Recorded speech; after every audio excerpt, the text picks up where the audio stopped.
back to Plug In. I'm Stephanie Myers, and I want to talk a little bit about my experience at the 2015 Sundance Film Festival. Okay, go ahead. Yeah, so Please. a lot of people, of course, it's a film festival, so there's going to be independent films. Where is it? Where they put it? It's in Palm Springs?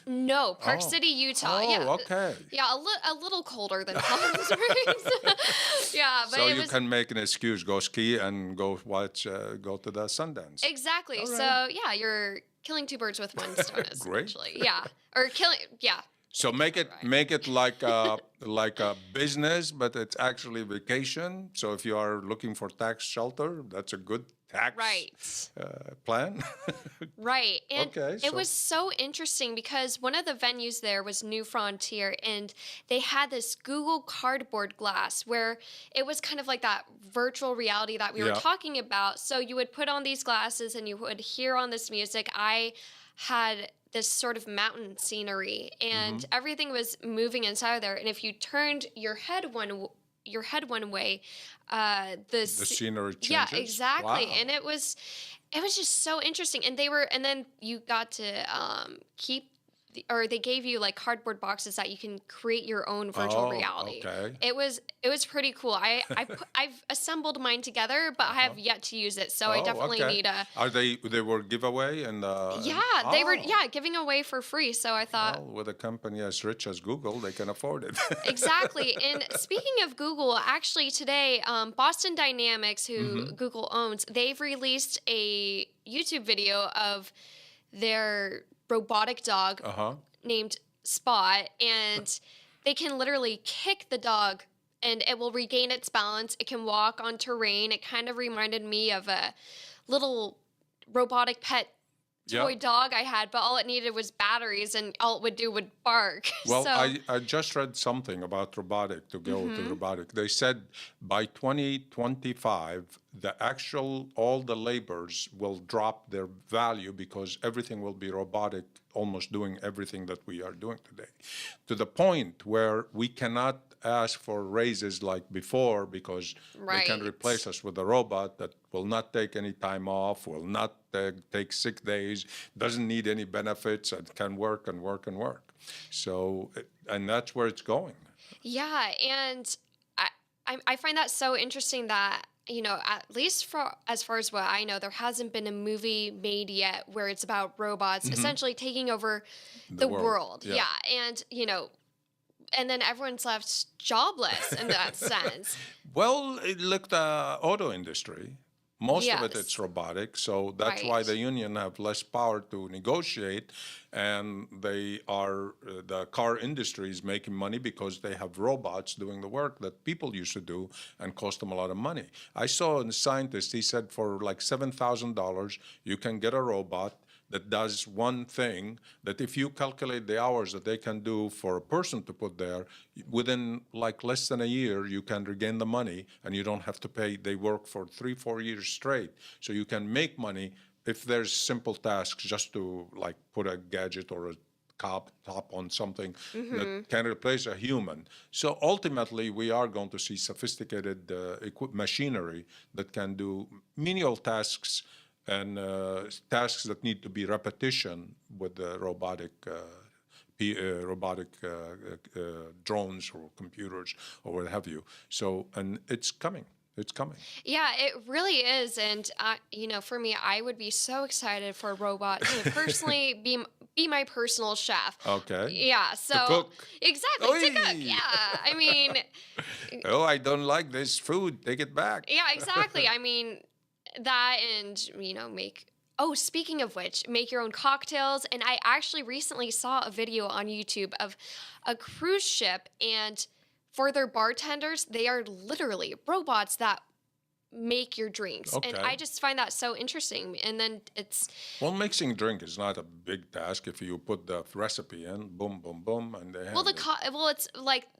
It's standing robots, and you see it done before your very eyes, and then the first thing that comes to my mind is, oh, so I don't have to tip anything, right? I mean, this is a they fake will get a union and come after you.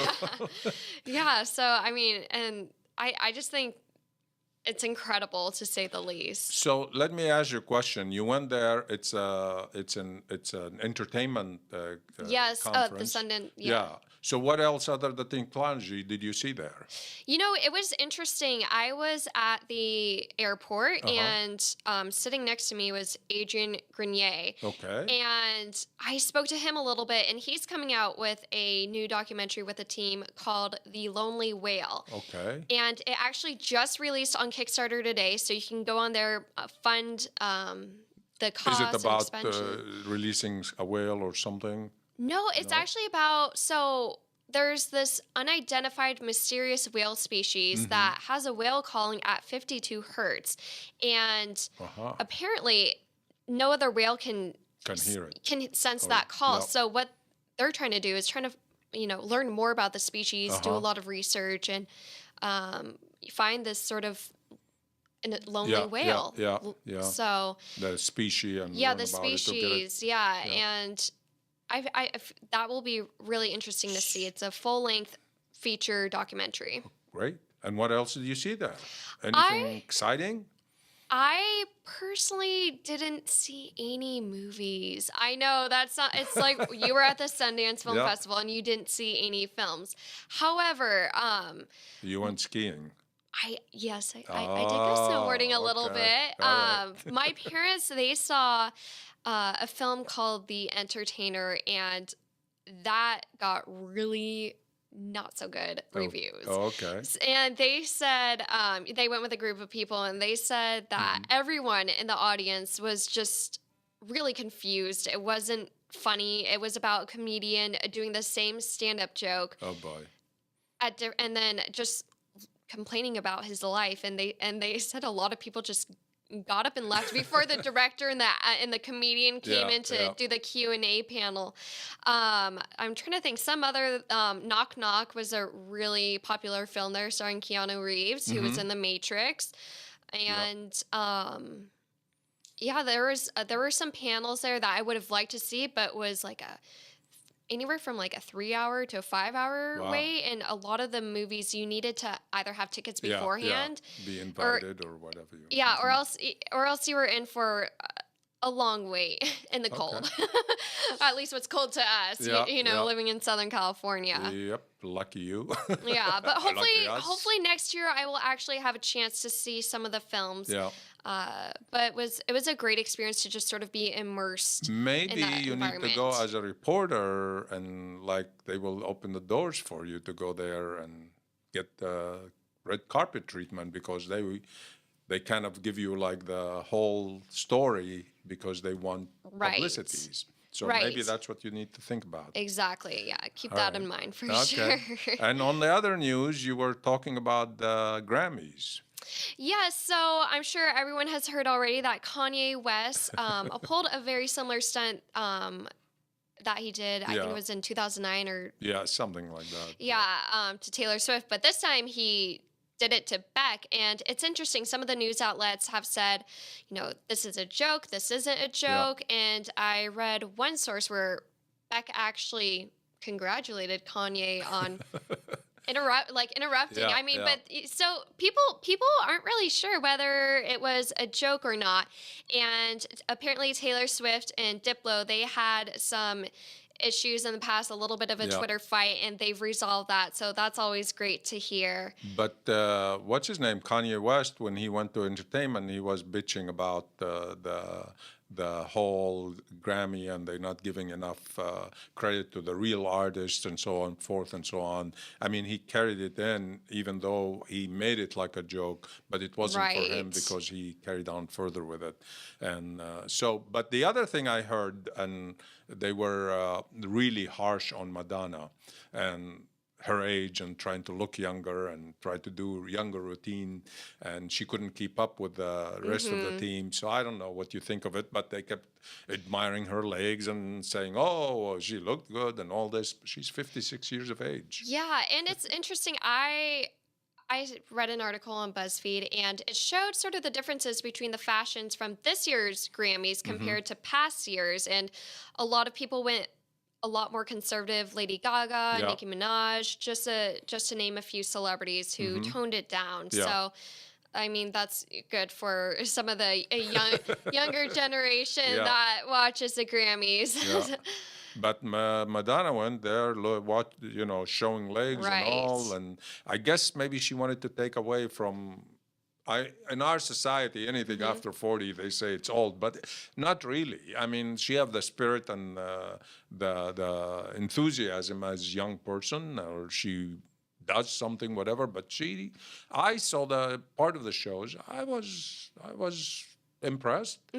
I mean, every time once you get to 40 or 50, oh, you're too old. I mean, people are living up to 100. Yesterday, a couple, they've been married for 88 years.